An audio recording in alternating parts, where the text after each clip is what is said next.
Okay, good morning mga kamukil, no? So, usapang ceiling tayo. Napapansin nyo yung pinaka-project namin ceiling mga kamukil, no? Maliit ang project lang to, ito lang titirahin natin, pero may mga design tong gagawin natin dito. So, pagka-usapang ceiling, siyempre nakasanayan natin, meron tayong metal paring, carrying channel, wall angle, W-clip. Yun yung mga materials na kailangan sa pagsisiling. Pero sa akin mga kamukil, kung napapansin nyo, wala kayong makikita wall angle, metal paring, W-clip, carrying channel, no? Wala. Isa lang yung materials na nakikita nyo. Tubular at saka welding rod lang to mga kamukil. 3/4 po yung laki nitong tubular na to. Kung pagbabasihan natin sa presyo ng metal paring at tubular, mahal talaga itong tubular, no?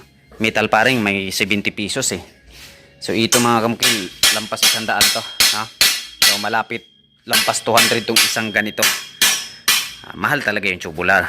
Pero kung ipagsama natin mga kamukil, yung metal paring, W-clip, wall angle, carrying channel, lampas pa yung presyo niya sa presyo nitong tubular. So mas mahal talaga yung metal paring. So ngayon, paano ba namin ito ginagawa? Ito lang kung napapansin nyo, may mga pako na kami dito. Ito na mali sa pagkabili ni client ito eh. Gold sana yung pinapabili ko. Gold yung nakalista sa listahan. So, nandito na yun. Gagamitin na lang natin. Tsaka mas matibay din kasi ito. Itong mga lumang design ng concrete na pinapakuan muna namin siya. Ito yung magiging runner natin mga kamukila. So ituturo ko sa inyo step by step. Ito yung pinakaumpisang gagawin natin kapag ka magsisiling tayo. Tapusin nyo yung video. Okay, ayan na siya mga kamukilo. Simulan na namin. So, maraming design kasing gagawin dito. Ang pinakaunang details namin dito, pre-primingan muna lahat, no? Pagkatapos mag-tap-tap, siya na yung mag-tap-tap. Iwanan ko siya dito. Tapos lagyan ko na lang ng labors. O ngayon, kalagay na tayo ng mga runner. O, ganyan lang po mga kamukilo, nakapako sa ating simento. Diyan natin ilalagay yung ating mga framing na kung saan lalapatan ng ating PVC. Tapos yung hanger naman natin na siyang hahawak dun sa framing na nilalapatan ng PVC, makapatong siya sa taas ng tubular sa runner natin. Yan, nasa taas siya. So ang lalapatan ng ating PVC, isusuntok naman natin sa pinaka-runner natin. Yan na yung ating reference sa tuwid. So bago natin mailagay yan mga kamukil, ano ba yung unang hakbang na gagawin natin para kapaglagay tayo ng runner? Una-una, itong tinatawag natin pagli-level. Saan ba tayo kukuha ng level? No, kamungkil. Madalas na tanong. Okay?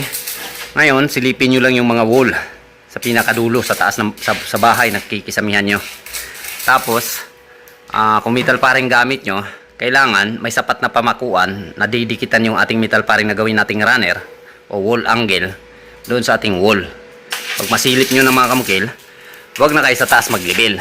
Mula dito sa pinaka, ito kahit naka-tiles to, nag-level pa rin ako ng sa akin mga kamukil. Hindi ko sinusunod itong level ng tiles, no? Guhit ako dito, no? Tinitingnan ko yung dulo na pwede pa akong makapagpako ng konkrito doon. Mapako ko pa sa konkrito yung ating pinaka-runner. Tapos, kuha ko ng steel tip, sinukat ko doon sa pinakataas. Dinala ko yung sukat na yun pababa. Nandito siya. Ang sukat nito mga kamukil, 180 cm papunta dun sa taas. So itong guhit na to, itong arrow na to, ito na lang yung nilevel namin. Dito kami sa baba naglevel. Yan po yung pinakauna nating gagawin mga kamukil pag magkisami tayo. Ito na yung mga level nya. Yan, paikot po yan. Ito na yung reference na lagi nating susundan sa lahat ng pre-primingan natin. Depende po sa style ng pagsisiling. Kung may mga drop siya o kailangan mag-adjust na lang tayo. Basta ito lagi yung reference natin sa unang pinaka-level natin. Ayan. Yan yung unang steps mga kamukil. Ngayon, ang unang hakbang, pag pangalawang steps natin, tapos na nating mai-level, kailangan lahat ng mga guhit natin dyan sa taas na nagmula dito sa baba, sa reference natin, lagyan natin ng tansi. Dahil yung tansi na yun yung ating guide din na makukuha natin yung pantay paglagay natin ng ating mga runner o wall angle. Ano mang gagawin yung runner, metal paring man yan, wall angle man yan, o si channel man yan. Lahat yan mga kamukil na sinasabi ko, pwedeng gagawing runner yan. Madalas ngayon hindi na ginagamit yung wall angle, rekta na, metal paring lahat, no? Meron din akong ganyang mga project dati. Ngayon unti-unti ako nag-improve. Ito lahat tubular na ito mga kamukil. In-explain ko sa kliyente kung ano yung kagandahan, at unang approach niya sa akin, mahal. Sabi ko hindi, doon kayo nagkakamali. Sabi ko mas makakamura kayo kasi wala na tayong bibilhin wall angle, wala na tayong bibilhin carrying channel, wala na tayong bibilhin W clip. Welding rod at saka tubular yung bibilhin nyo. So sa welding rod mga kamukil, itong kalaking sisilingan natin, ayan o, almost nasa 25 square meter to. Gagastos lang to ng 1 kilong welding rod, no?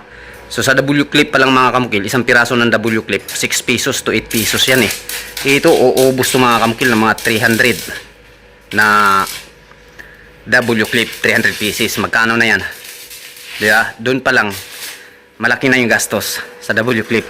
So sa tubular, napatipid natin yung ating kliyente. And then pangalawa, yung tibay mga kamukil pagdating sa lindulan, 100% na to, na hindi na niya ito-twist. Metal paring kasi kahit gaano natin paglagay ng mga hanger, kahit matibay na yan, pagdating sa lindol, ito-twist niya yan mga kamukil kasi yung metal paring malambot.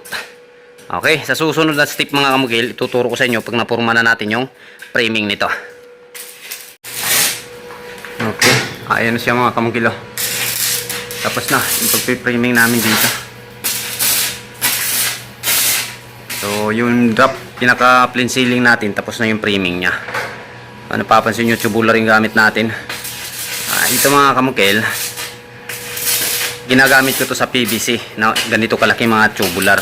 Pero kapag piping board yung gagamitin nyo, mas malapad dapat dito na tubular yung gagamitin mga kamukil. Kasi yung pinaka disadvantage kapag hindi malapad, pagdating sa mga joint mga kamukil, pag magdudugtong na tayo ng mga hardiplex natin o piping board, mahihirapan tayo dahil maliit yung gamit natin tubular. Ito ginagamit ko lang to kapag PVC panel kasi wala ng mga joint na idudugtong natin. So matibay siya, diba? So yung details namin dito sa pagkatrabaho mga kamukil, ito lang oh. Itong carrying channel natin nakapatong sa runner. Ayan oh. Itong carrying natin bumubuhat sa ating ceiling, nakapatong yan lahat sa runner. Tapos itong lalapatan ng ating PVC, nakasuntok yan sa ating pinaka-runner dahil ito naman yung levelado, no? Itong runner natin. So ibig sabihin, dahil nakasuntok yung ating tubular sa pinaka-runner nitong ating framing, pag-framing sa ceiling, yung plastada ng PVC panel dito, pabalagbag ganyan. So ang PVC panel, ang pinaka-importante kasi dyan, pagplastada, kung saan ang gulo mo siya iplastada. Malimit kasi, kadalasan talaga mga kamukil na ginagawa, kung saan magkakasya yung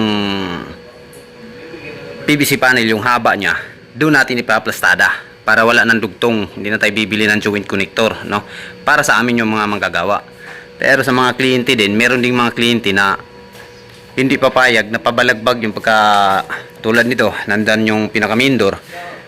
Pagpasok pa lang mga kamukil, hindi sila papayag na nakabalagbag o may mga architect na ganyan, no? Tiwasan na niya, ano, welding nito na, po. Kasi malimtan o niya, gamay nung namulit, hindi papayag, no? May iba din mga architect na ganyan. Gusto pagpasok mga kamukil, lalo na pagka mga hallway, diretsuhan yung PVC. Diretsuhan pa ganyan siya, pa ganyan yung pagkalagay, hindi pa ganyan. Depende na yan sa ating kliyente. So ako mga kamukil, madalas ko din tinitingnan yung pagpasok natin sa bahay, kung maganda ba siyang pabalagbag, maganda ba siya patuwid. Ito mga kamukil, kapag walang design, walang cob design na gagawin natin, maganda ito, diretsuhan na, no? Pag ganyan yung yung pagkalapat ng ating PVC. Ito kasi may cob, kaya mas maganda siyang pabalagbag, no? Diyan natin makikita yung kagandahan niya kasi may cob siya. Pero pag walang cob to, plain lang, diretsuhan to hanggang dito, no? Isang direksyon lang yung posisyon ng ating PVC. Okay, next upload natin mga kamukil, abangan nyo rin kung paano natin kakabitan to ng mga hanger, paano natin i-align Dahil tubular na tong gamit natin. So, abangan nyo, mag-upload tayo sa reels ng ganyan. Thank you.